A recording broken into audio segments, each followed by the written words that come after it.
جیسے خوراک کا میں کہتا ہوں، جو بے وقوف خوراک پہ پیسہ خرچ نہیں کرتا وہ کمبخت دوائیوں پہ اس سے 10 گنا زیادہ خرچ کرتا ہے. ابھی یہ کل میں کسی جاننے والے کو بول رہا تھا کہ روزانہ اتنے کاجو کھایا کرو پابندی سے. اس نے کہا کاجو کوئی سستا آ رہا ہے؟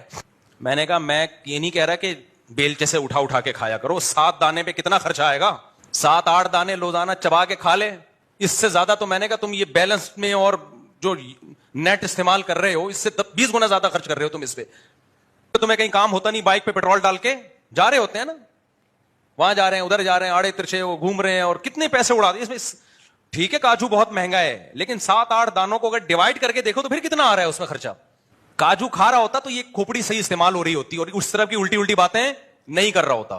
ماں باپ کو چاہیے اپنے بچوں کو خوراک اسٹینڈرڈ کی دیں، بے شک اس میں خرچہ زیادہ ہو جائے، وہ خرچہ آپ کو بڑے خرچے سے بچائے گا.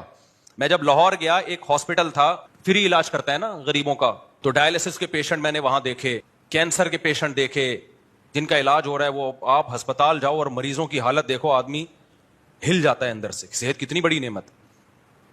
وہاں میرا بیان بھی تھا ڈاکٹروں میں نے ان کو بڑا اپریشیٹ کیا. میں نے کہا ماشاءاللہ آپ لوگ بہت اچھے لوگ تھے اور بڑے بڑے تاجروں نے فری میں وہ ایک ٹرسٹ بنایا ہوا ہے اور علاج کر رہے ہیں.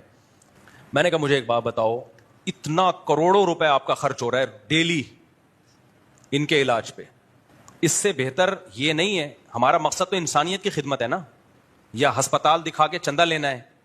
ایسا تو نہیں ہے نا. وہ مخلص لوگ تھے، میری بات سمجھ رہے تھے.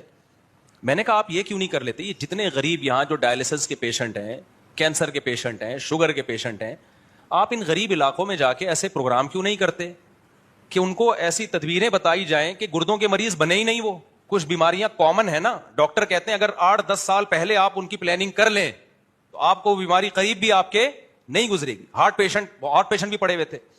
ماہرین کہتے ہیں کہ دل کا جو اٹیک ہوتا ہے نا یہ اچانک نہیں ہو جاتا. 15 سال سے دل کے ساتھ زیادتی ہو رہی ہوتی ہے، 15 سال دل برداشت کرتا ہے.